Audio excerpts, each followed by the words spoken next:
Standard history books classify the Rigveda as a collection of 3,000-year-old prayers, primitive chants aimed at storm gods. But when Indologists cross-reference these verses with modern geological and astronomical datasets, that timeline stops making sense. The verses contain detailed descriptions of the Yamuna and Saraswati river systems. According to geological dating, the specific shifts described in the text occurred between 30,000 and 50,000 years ago. This astronomical data is corroborated by the Sirius star. The Rigveda records this star's precise alignment during the Pleistocene era, a celestial position it hasn't held for 30 millennia. These observations suggest the Rigveda functions as a sophisticated data storage system, preserving scientific observations from deep within the last ice age.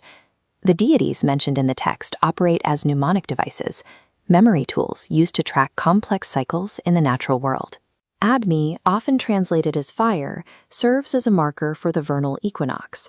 It signaled the exact moment the seasons shifted toward spring and seed germination became possible. Indra tracks the arrival of the summer monsoon. In an era where survival depended on predictable water cycles, Indra provided the linguistic map for the timing of thunder and rain. Even the Ashvins, frequently mistaken for supernatural or extraterrestrial beings, correspond to specific stellar eras. These eras align with periods where archaeological evidence shows a spike in human technical capability. These early civilizations were mapping astrophysics and weather patterns. They transformed complex science into a spoken record to ensure the survival of their agricultural systems. This survival data extended into the social structure of the civilization, which prioritized resource management and egalitarian leadership. The text documents 27 female seers known as Rishikas. These women were scholars and queens who held the same authoritative stature as men in the administration of their society. Modern figures like Indira Gandhi help us visualize this ancient precedent of authoritative female management. The text describes a world where women acted as the primary managers of state and peace. We see this pattern of stable governance recur globally with leaders like Margaret Thatcher.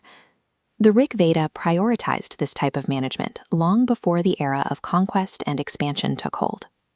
Medical knowledge was also preserved. Descriptions from the Ashwini era align with the discovery of skulls showing healed trepanation, an ancient form of brain surgery, alongside detailed records of prosthetic limb development. Even genetics were tracked. The dialogue of the twins Yama and Yami, where the brother refuses to procreate with his sister, serves as a codified warning against the genetic mutations caused by incest. These records functioned as a collective survival manual, passing down critical directives on genetics, medicine, and public health across generations. To store this data without servers, they developed Chando Bhasha, a language of mathematical pitch. The meaning is determined by vocal frequency. A slight pitch shift completely transforms the word. Ally can become enemy depending on the speaker's tone.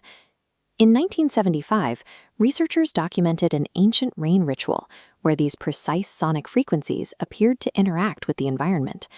As the vocal pitches shifted, the local atmosphere reacted, triggering a sudden downpour. Sound was utilized as an acoustic hard drive. It was a precision-engineered system designed to preserve data through the medium of human speech. We are forced to look past the simplistic image of ancient humans as primitive hunter-gatherers struggling against the elements. Without access to digital storage, they used mathematics and the human voice to create a record that could outlast stone and paper. When the mythology is stripped away, we find evidence of scientific observation stretching back 50,000 years. The Rigveda is a survival record, a dataset of human consciousness designed to endure